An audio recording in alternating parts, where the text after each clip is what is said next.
All right. Good morning. Good morning. Good morning. Thank you so much for tuning in to another episode of LearnBiz, the podcast. I'm Sandy B. Law, and I'm here with the lovely Lisa K. Crawford. Good morning, Lisa. Good morning, lovely Sandy B. How are you doing on this lovely Friday? I feel like I have been a replaced identity because I see you're talking under Sandy and I'm talking under Lisa. But it would be an interesting morning for us both, I'm sure. Now, guys, today in studio, we have the one, the only, Miss Marshawn Denise. Good morning, Miss Marshawn. Good morning. Good morning. Can you hear me? Yes, I can. Thank you so much for joining us this morning. We have been looking forward to this for quite some time, and thank God it is Absolutely. Friday.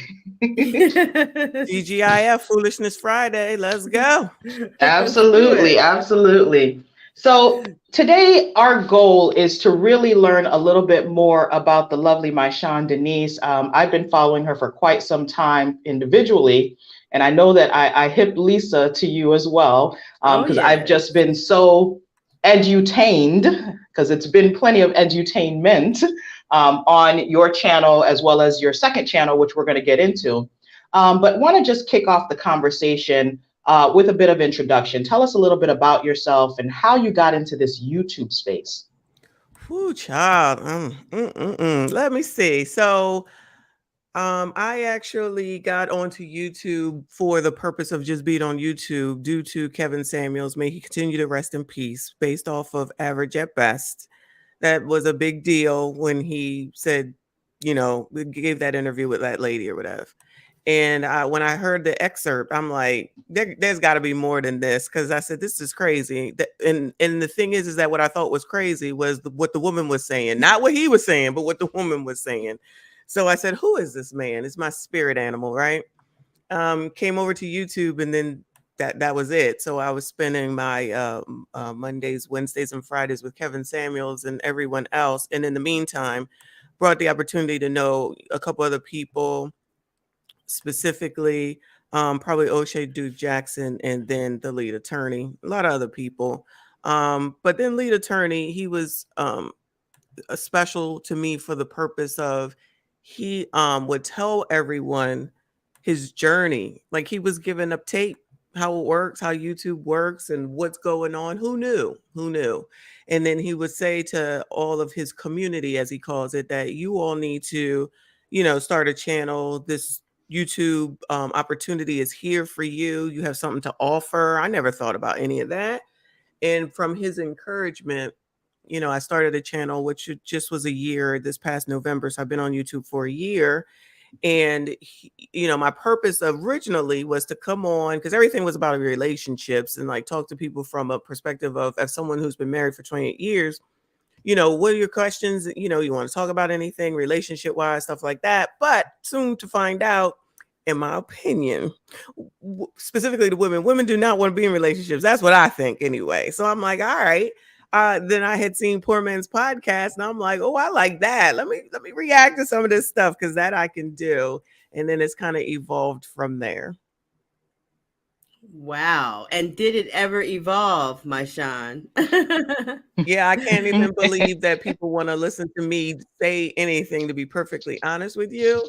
But they like it. I love it. But at the end of the day, isn't it really all about perspective anyway? I mean, YouTube is a lane filled with many different perspectives. And so your perspective is just as interesting as anyone else's. You know what? I appreciate you saying that. Everyone, unfortunately, many people can't fathom that. Um, in my opinion, it's if you don't believe the way that for women, let me rephrase, for women, not all, but enough. I've never, for the most part, gotten any issues from any man, a few people, but not as the amount of like hate that I would say I would get from women. And in my journey in learning and being a part of TLA's mastermind class group, I should say, um, YouTube is filled with billions and billions, with a B, billions, like Kanye money, billions of people. You can find whatever it is that you want. So if there's something around that you don't want, why are you spending your time there? That's what I don't get and don't understand. So it's that's a little like crazy to me. So that's why I'm always saying that, stay away from me because you're crazy. I don't deal with crazy people. And also, you guys be patient with us. Sandy is trying to help us fix the graphics because our faces and images aren't going with the names. So she's going to drop out and probably come back in properly. So, Okay. Maisha, let me ask you a follow-up question to that. How well do you take criticism? Because sometimes it's hard to deal with the criticism that's out there in the YouTube streets. There's two things that are going on. There's criticism, which I don't have let me say constructive criticism, which I have taken from people that went as far as telling me stuff like they didn't understand what my intro was. I've had a couple of different intros and they were like, this doesn't help your channel. It doesn't associate with you. I don't like it. Lots of things that people have said constructively, and I've adjusted. And I've adjusted with music, and I'm trying to always try to do something different because I don't want it to be boring.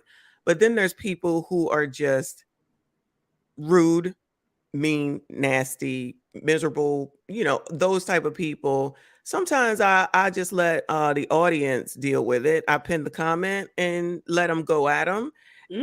Or I will copy. I might go back and forth a little bit if I have time, and then if they get too crazy, I will post them so then that the subscribers can go at them. Yeah. Just like I don't. One of the things that we learned dealing with Mastermind is that you don't have time to be going back and forth for people. There's work to be done. So Right. if they want to spend their life worried about one person or one channel on YouTube, when there's a billion of them and you can find what it is that you like, then they're the problem probably, and just move on. TLA says he has cold veins. There is no feeling in him. He's dead. He's dead inside is what he says. And Good morning, Doug. By the way, sorry about that, Maisha. hey, Good morning, Doug. Doug. Yeah, But you kind of gotta be that. what does he mean by that? He has no feeling. He's dead on You the gotta inside. be dead inside to these foolish people on YouTube, because if not, more people will come through and they'll try to, get at you and rile you up and bring you off your game and all those types of things. And that's not what the bottom line is. The bottom line is to deliver the product and to continue on and figure out what to do next and continue to evolve. If these people want to waste their time, if I catch it and I got time, I'll deal with it. But my latest resolve, because I do look at comments, because I'm trying to keep up with, I have a lot of regulars and I want to keep up with them. And I Right. want to make sure that I acknowledge them and let them know at minimum, I always say I will heart your comment if that's the only thing I can do, because they do so many comments and I need it. I love it. Of course. So if I catch something on the low, a lot of times they'll have taken care of it, address them in the comments, or the comments get hidden. So I have some restrictions on where some of the more hateful things will get sent away, whatever it's called. And then it's just sometimes it's like, wow, you're really upset. Like the latest, like this lady, or I don't even know, because no one ever has an avatar. They're carrying on because I have no empathy or sympathy for Erica Mena, who is a reality star, let me not say star, a reality D-list personality. And I'm like, girl, everything that's going on in the world, you think I'm supposed to have empathy and sympathy for Erica Mena, a person who Okay, just bring it. Okay, not everybody is as up to date. So I'm real quick, bring us up to date on Erica Mena. she's just a reality star woman who's been very not nice to a lot of her relationships, which has played out on TV. But she's just recently gotten divorced after getting married on TV. And now everyone's supposed to feel sorry for her because she's divorced and she has to raise two kids, and she's getting $4,000 a month in child support, and she doesn't think that that's enough. Okay. Yeah. Like really? And so people really Yeah, have time to people comment on that lady's life, really? really coming for me over that woman who can still get on reality TV, and now she just got to take care of her kids. What's my empathy and sympathy gonna do for her? I'm very stingy with my sympathy and my So what's empathy. the worst thing you heard about that? I mean, what is the worst thing someone said to you about your point of view on that? I don't know if it's anything that's, nothing like you need to be deleted or anything like that. But stuff like if you should get a disease, maybe something like that. So if I'm talking about somebody, Yeah. some woman that got HIV, but she blames the man, or she got herpes and she blames the man. Oh, you're just lucky and you have no empathy or sympathy. If it happens to you, then you'll know what it feels like. Or the eviction series. If you were evicted, you would know what it feels like. Hope it don't happen to you. Like stuff like that. You know what I mean? And it's like, okay. Wow. Wow. Not you can't have a point of view without actually having going through the tragedy. Hey, good morning, Rigo.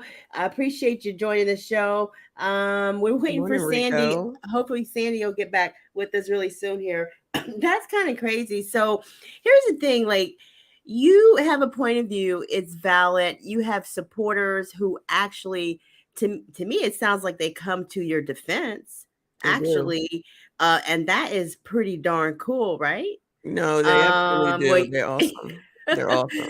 So, well, here's the thing, like some people have actually taken this concept and made a business out of it. I think we got Sandy B back here. Sandy Sandy? B, the law. Sandy B Low, is that you? Is that Man, you, child? the world of tech trying to kick me out of the system, but I'm back. All right. I knew you were gonna fight your way back. I'm fighting. I'm missing all the good juice. I don't understand. Yeah, she was. Hey, my Sean was catching me up on this whole reality person interest kind of thing. I don't know what she wants to label it as right now, but we were getting caught up on that, and she's talking about how people just try to attack her for her views, but she has followers that defend her, Sandy. I mean, I'm one of them. I think that one of the problems that we have right now is everybody thinks that there needs to be one voice. And I'm like, every person is entitled to having an opinion. Now, I'm not saying that we have to be offending people and things like that, but an opinion is an opinion. That's all it is. And if you don't rock with it, don't listen to it. Keep it moving. Go listen to something else. I think Agree. that's what she just said, and you didn't even hear what she said, but she basically just said that. But I want to get to this aspect real quick of my Sean. When did you decide to take this business? When did you decide to take this concept of having your own YouTube show and turn it into a business? And can you please explain that process for young entrepreneurs out here in these YouTube streets? So it was listening to TLA. I consider him my mentor, and just being a part of his audience, honestly, listening to him come on not last summer, maybe it was last summer, when he was going over all these scandals that were happening, and I was just in tune between him and Kevin Samuels. That's just where I was. And excuse me, he had started talking to us directly, saying that we needed to start channels, figure it out. He would call us out.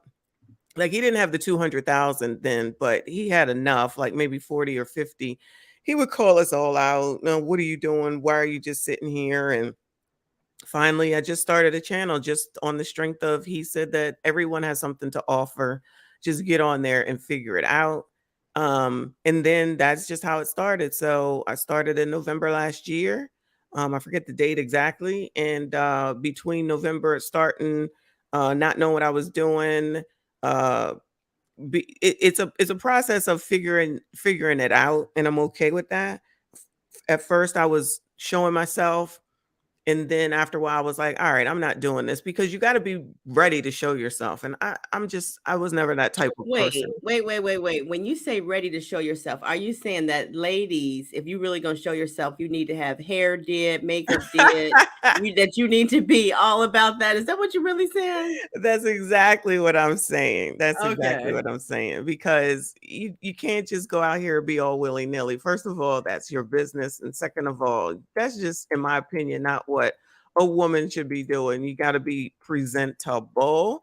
And Mm. if I'm going to be online like this, I can't commit to that. I have to be honest. I'm not a get up early in the morning and be ready and to go and to put makeup on if I did makeup and just listen. I'm decent right now, but I wasn't sure what we was gonna do. But it's only for this purpose, because when I'm at work and I'm working from home, I'm chilling with the pajamas on and a sweatshirt and all that type Okay. stuff. Okay. Right.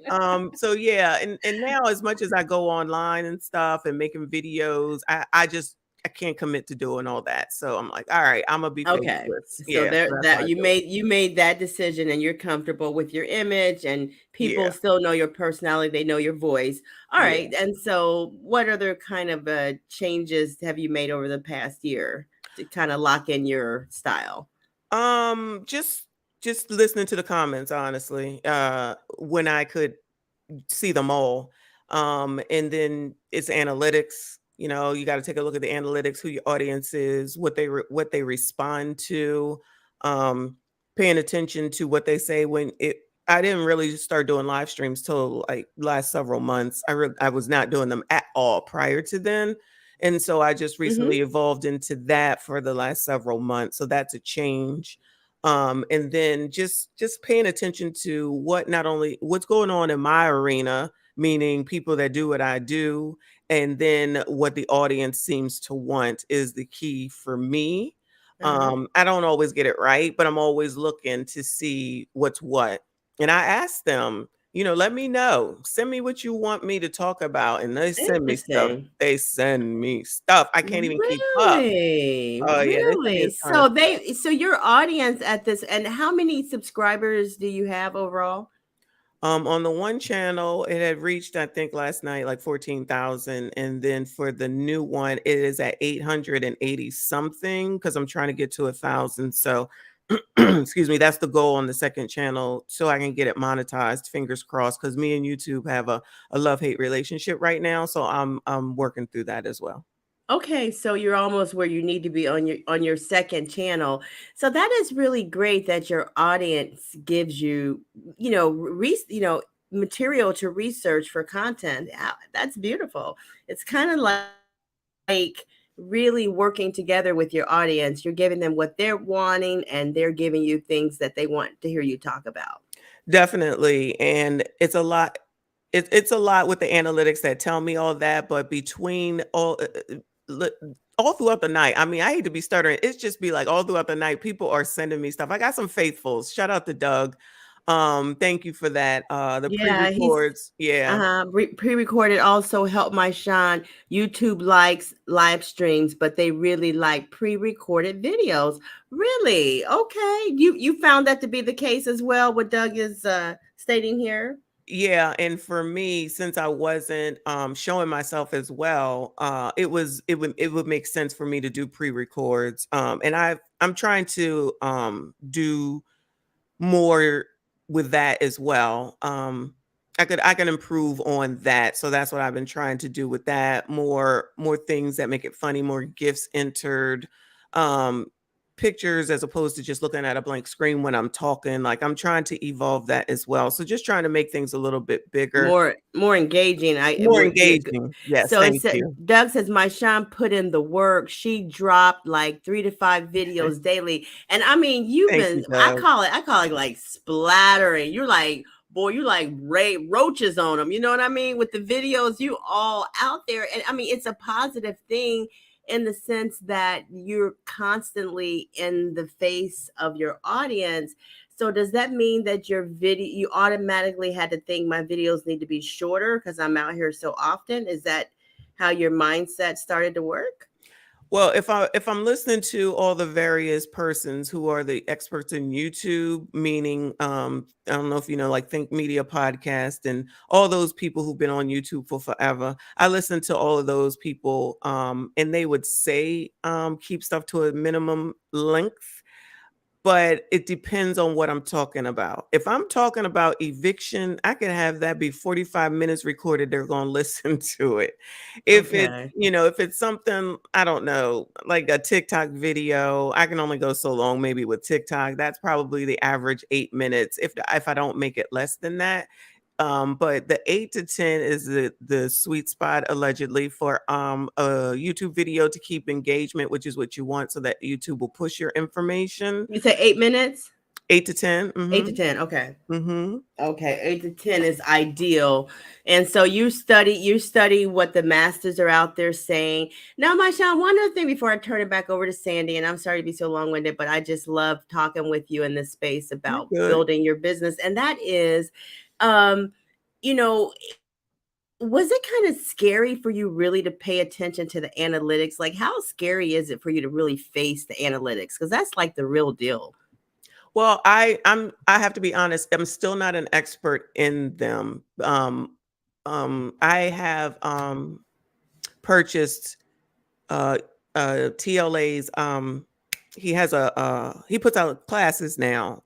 So I purchased his class on that, and there's a lesson in there more so about analytics, which I need to look at. He's brought in some heavy hitters to speak to us, and we can ask them questions directly. We've talked to MTR, we've talked to the Poor Man's Podcast, and to get in the ear of these type of people, ain't no other way that would ever happen for the most part.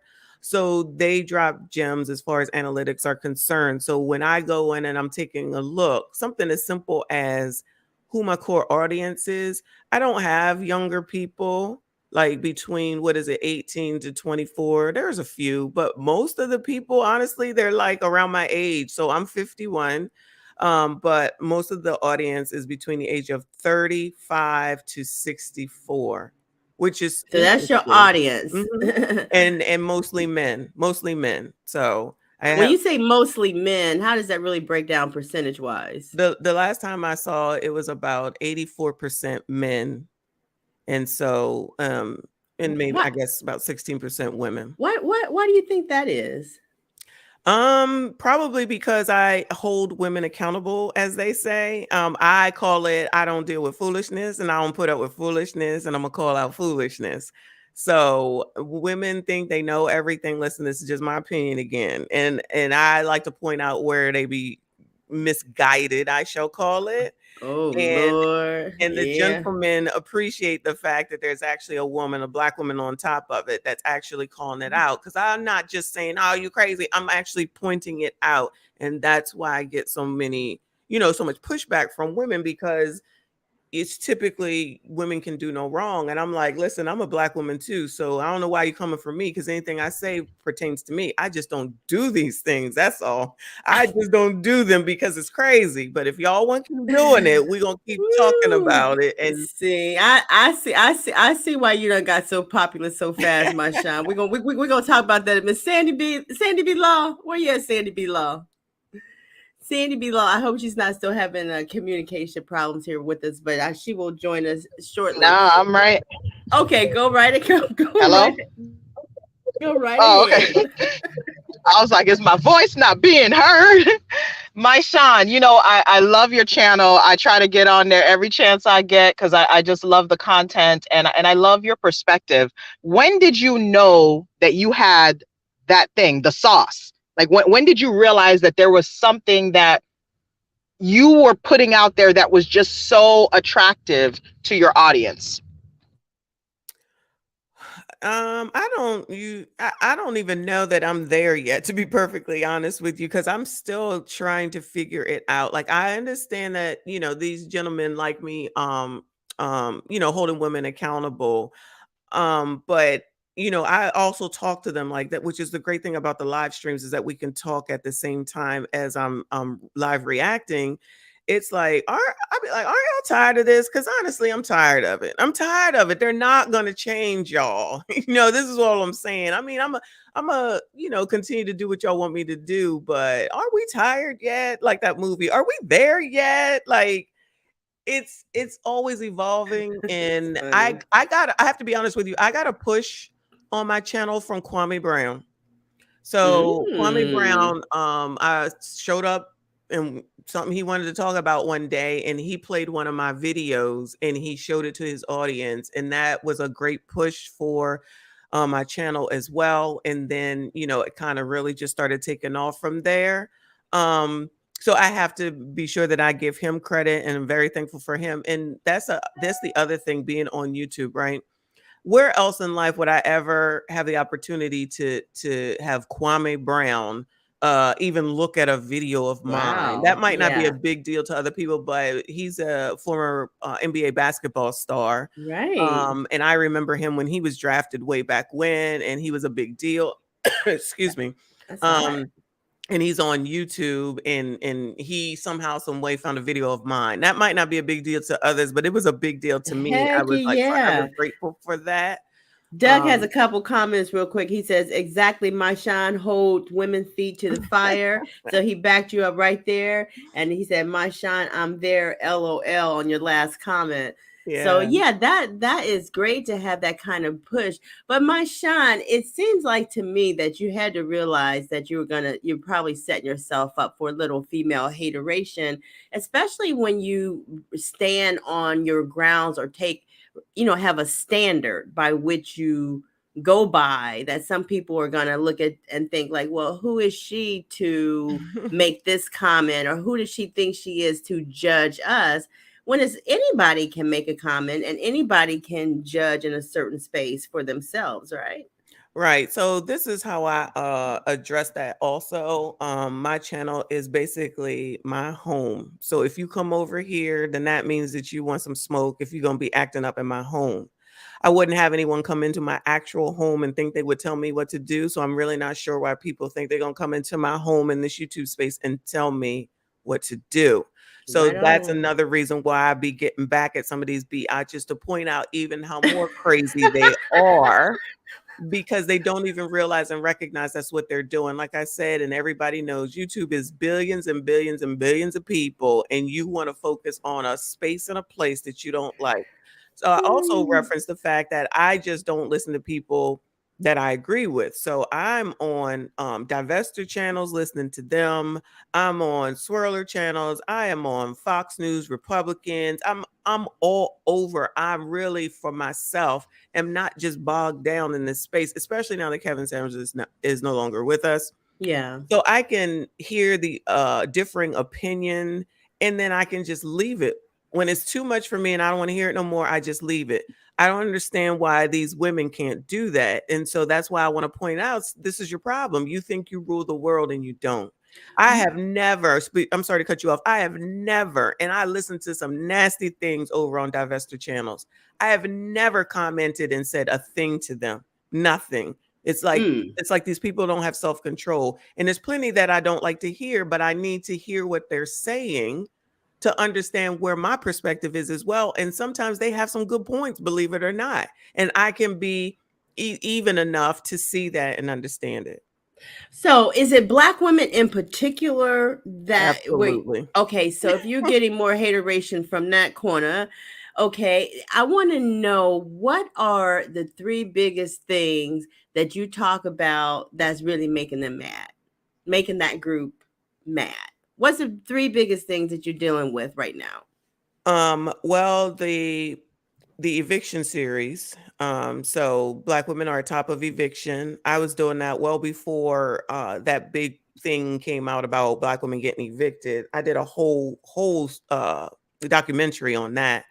So they don't like that. They don't like the stats in particular at all. So when I speak about being healthy and fat phobia and fat and those things, they don't like that. And then with regard to the mothers, because that's another like part that I'm looking at, is the mothers, because everybody can't be a good mother.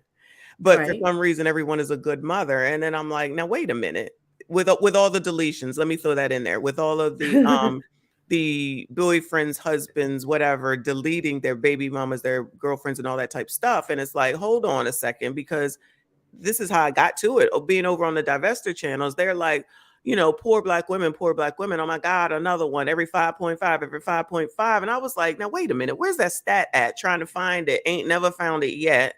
Now, I'm not saying it's not a problem. I'm really not saying it's not a problem. But when we look at it from the beginning to the end, instead of just looking at the end when someone's deceased, we find that there was a felon, there was abuse, there was a jail sentence, like a drug dealer, what result do you think you're going to get from these types of people? So you're saying like by these certain women, Black women in particular, dealing with that type of profile of a man, you're saying what else do you really expect to end up with except some tragic situation? Not necessarily that. What I'm saying is that this person is a certain element that showed you who they were, and the person was okay with it. So it's not a surprise that this is where we ended up because of the type of life this person lived. That's how I would put it. Mm.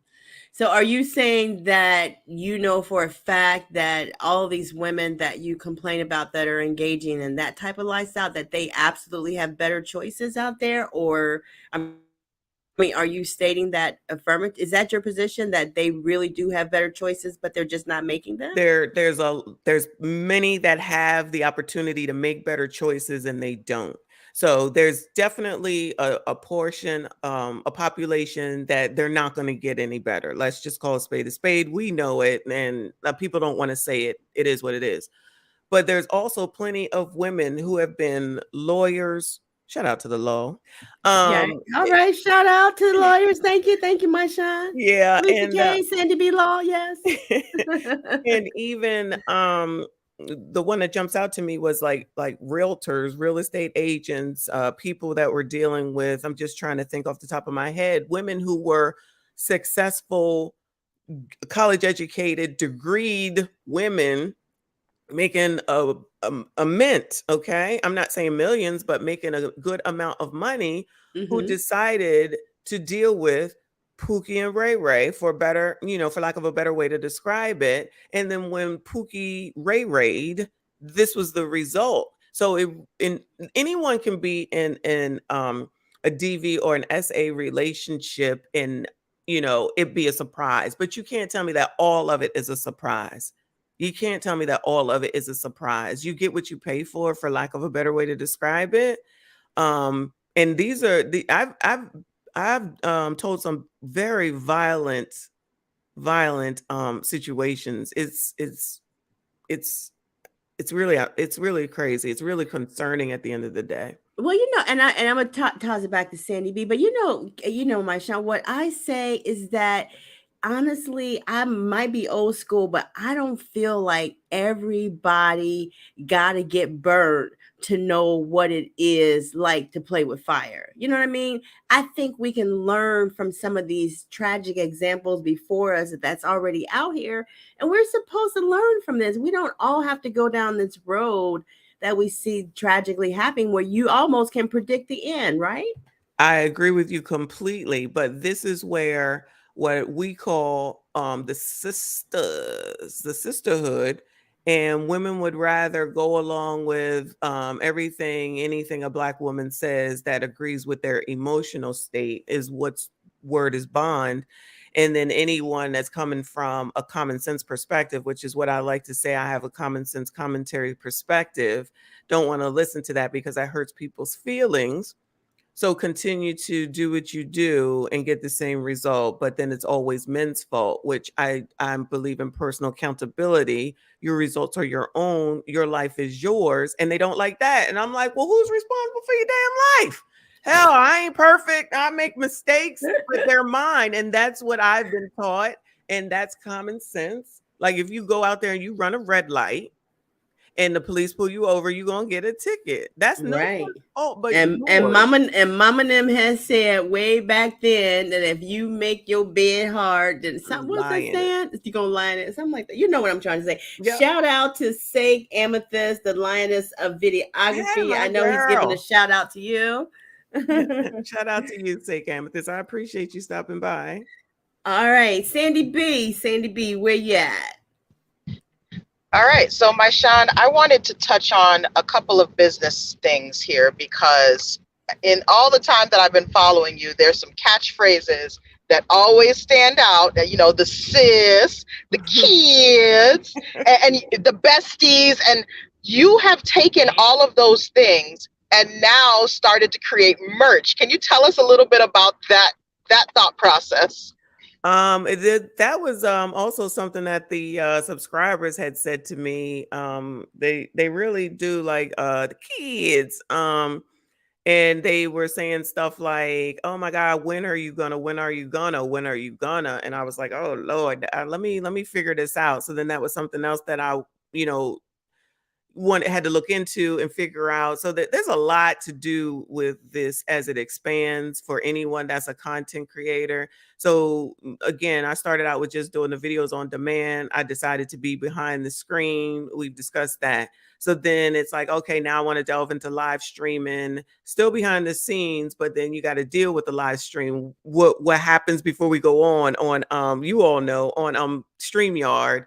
God forbid if something happens in the middle of it, it's all a lot to deal with and do. So now it's the merch, which I had to get I got somebody like a designer or something from Fiverr. I just gave them the phrases. They looked at the channel, listened to a few videos, and they came up with some things, which was wonderful. Because there's no way that I had time to try to create, in a way that would be attractive, I should say.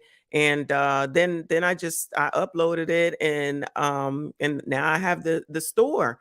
It would be great if I could broadcast it on my channel, but again, me and YouTube are having a love-hate relationship. So while we work through it, I'm gonna wait my turn and then be able to have it on the channel. And I think that would help advertise it a lot more than maybe what I do. So that's on me. But it's just always something, when you add something more, it's just more time that you're going to have to put into it. So anything worth having, you got to put the time in from a business perspective.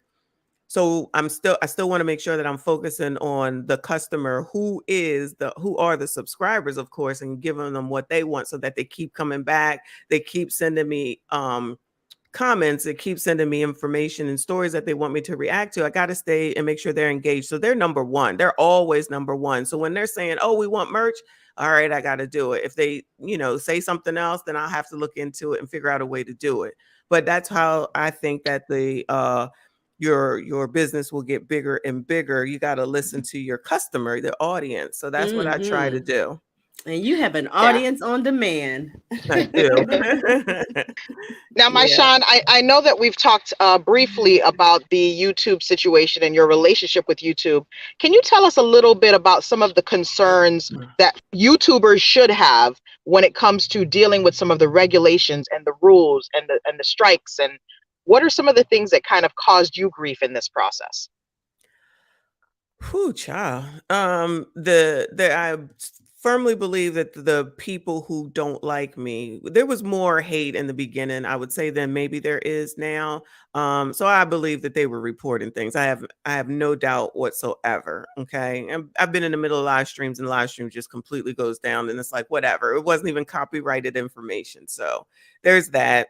YouTube, in my opinion, is very finicky, meaning the process overall and who makes these decisions. There was a point where every single video, for those that don't know, if you're monetized, you want to make videos and then get ads played on them. That's how you make ad revenue, and you get paid off of YouTube.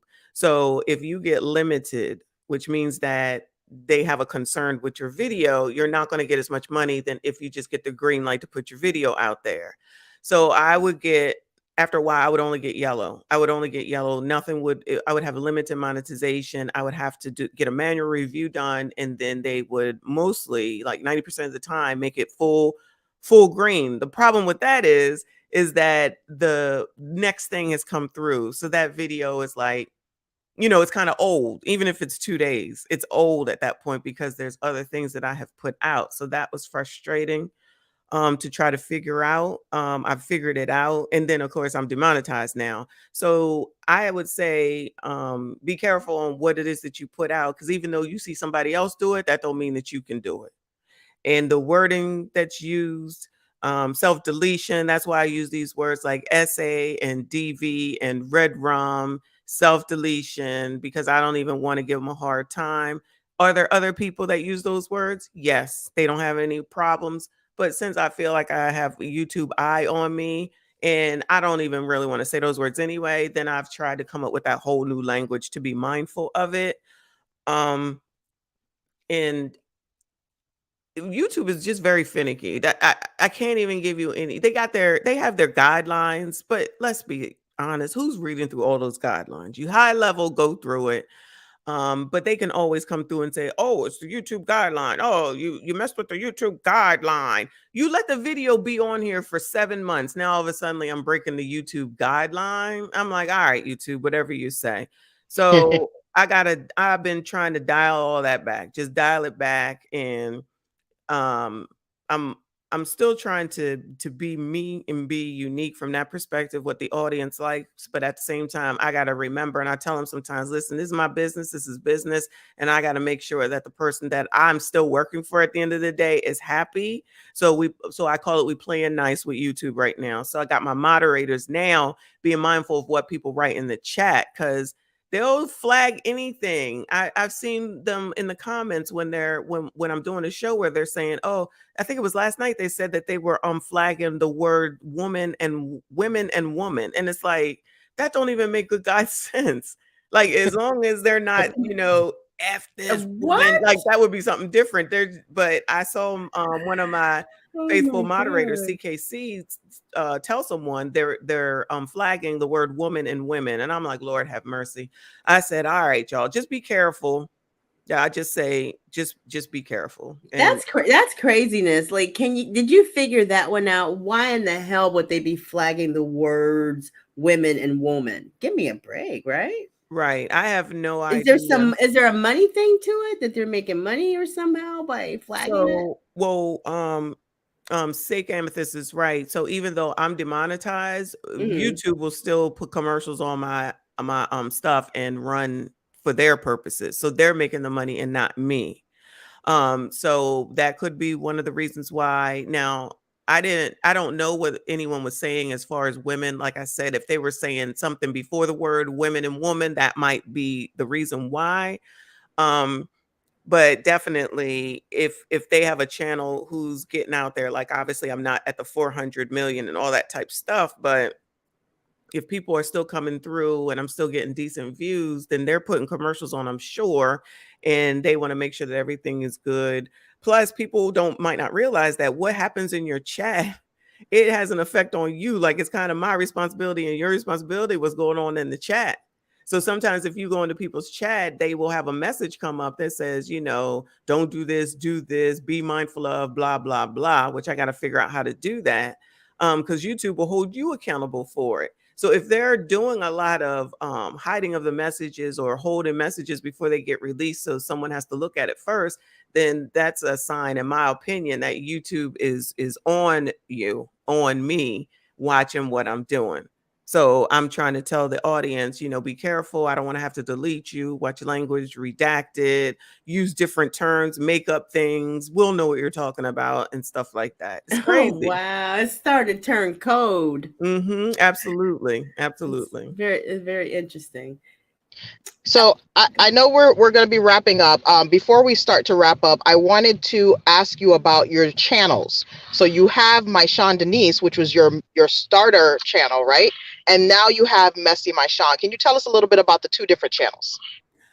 So they're kind of basically the same. So because I had a second channel all the time to try to have a backup just in case something happened. So I was using it for clips. I was using it specifically for all the kid things that were going on. There was a lot of things, and still are, happening to kids, which breaks my heart. That's where my empathy and sympathy goes for these kids. And then I've tried to turn it into many a different thing, trying to get it popping and to try to get not only just this audience, but maybe bring in a different audience as well. But it, because of what happened on my main channel, Michonne Denise, because I'm on probation, basically, I'm like, all right, let me just go ahead and put my full energy into the second channel so I can go ahead and get that one monetized instead of just kind of lollygagging with it. So I wanted to make it a little bit different. So that's why I say call it Messy Michonne, and changed it all up. I have changed that channel, I don't know how many times, but I like this. I love my intro. I love the music. And I'm thinking maybe once I get it to where it needs to be, and if/when I get the other channel back to going, maybe I'll use one for live streams and then one for videos on demand. So it's ever changing. I kind of got to figure it out. But either way, we judge on both channels. Either way, we judge on both channels. You That's what said we do. that won't change. Doug says you can put restrictions on certain words for your chat to help with that. Yeah, and you're that? absolutely right. And it's interesting that now women and women are one of the issues. But yeah, I could do that. And I need to look into that as well. That's a good idea, Doug. Well, one of my last questions would be, can you talk about what monetization looks like at your level or someone within your range so that people can really grasp the fact of really understanding how you can make money off YouTube?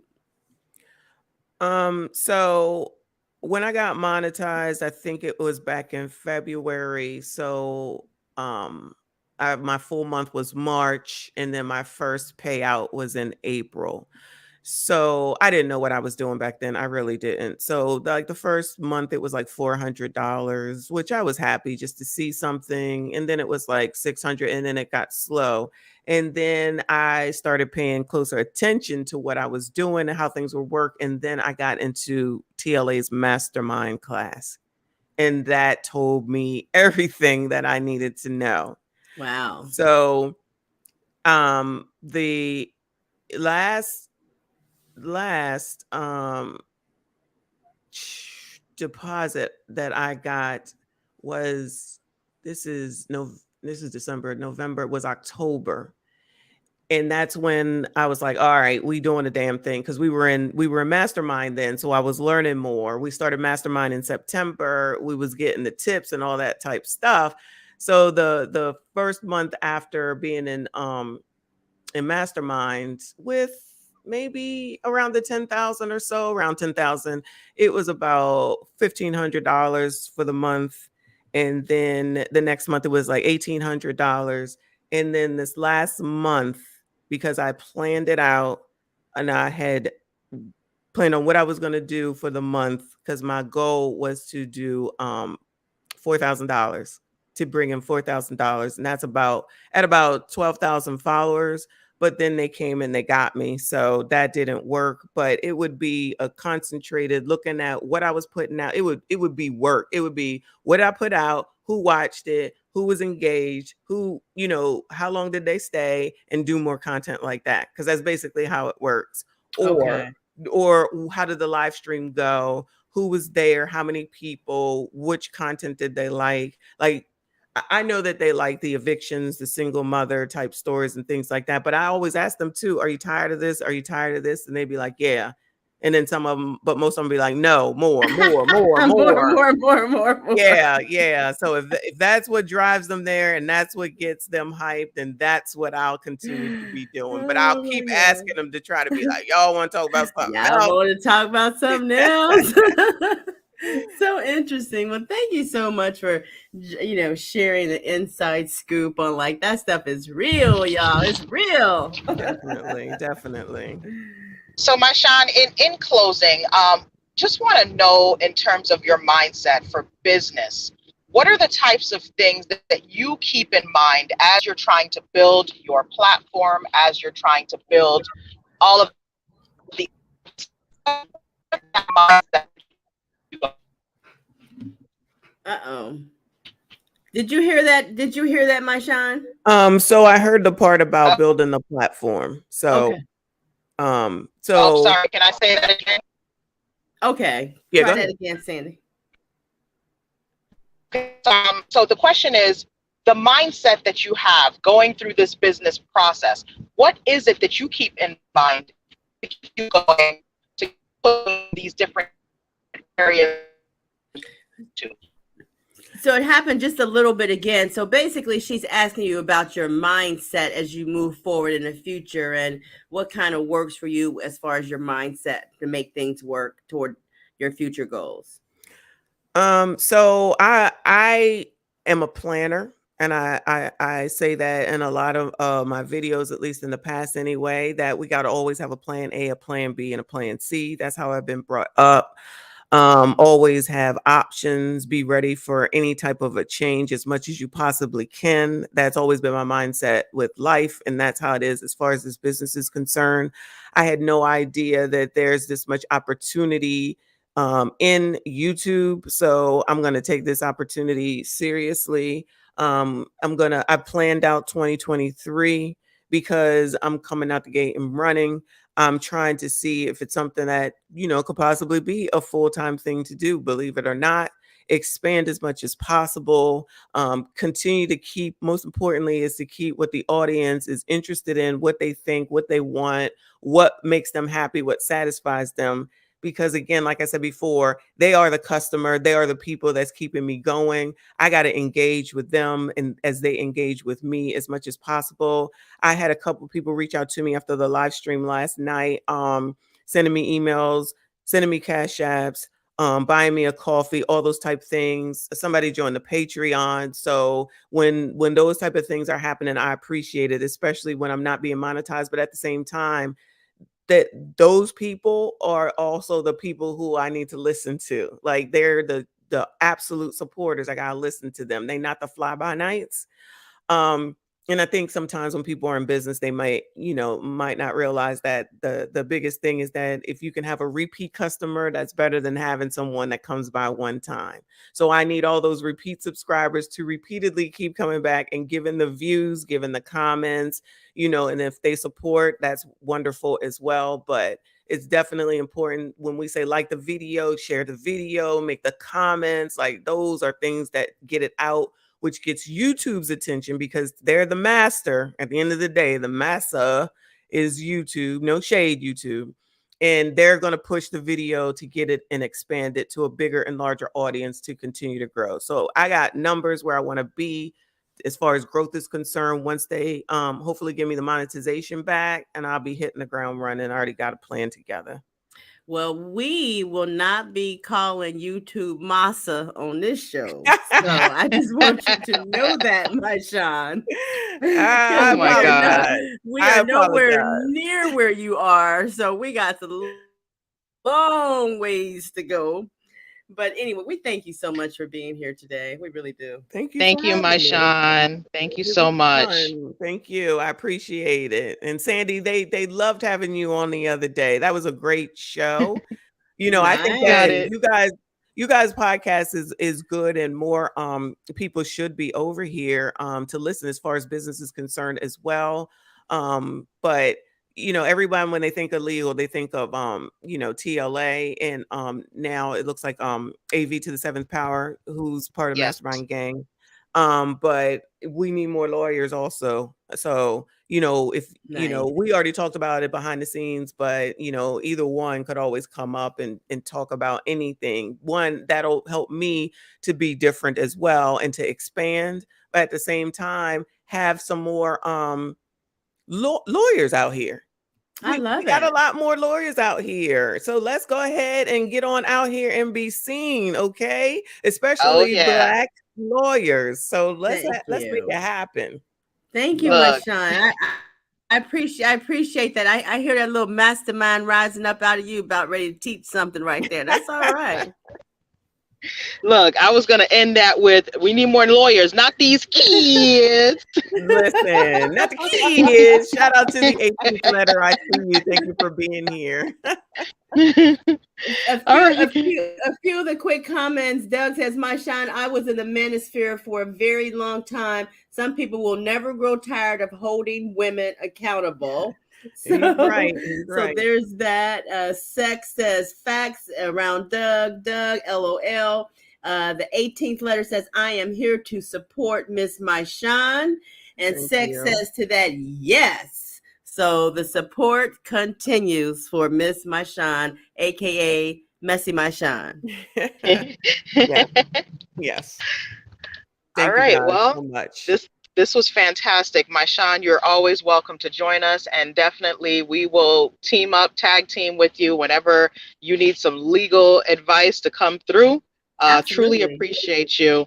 Guys, please check out Maishan Denise here on YouTube. You could also check her out at Messy Maishan. And please don't hesitate to click like, click share on this video, and subscribe to our channel. And thank you, YouTube Streets, for letting me be free. The technology is not letting me be. Guys, also just want to let you know our LearnBiz Entrepreneur Journal is now on Amazon. We are going to be starting this journaling process with you very soon. I know some folks have already purchased the journal, but check that out on Amazon. We will post the links already in the description of this video. But thank you so much, each and every one of you that came through to support my Sean Denise, as well as supporting us here at LearnBiz Podcast. You guys have a great, great weekend. Thank you. Thank you. Signing out.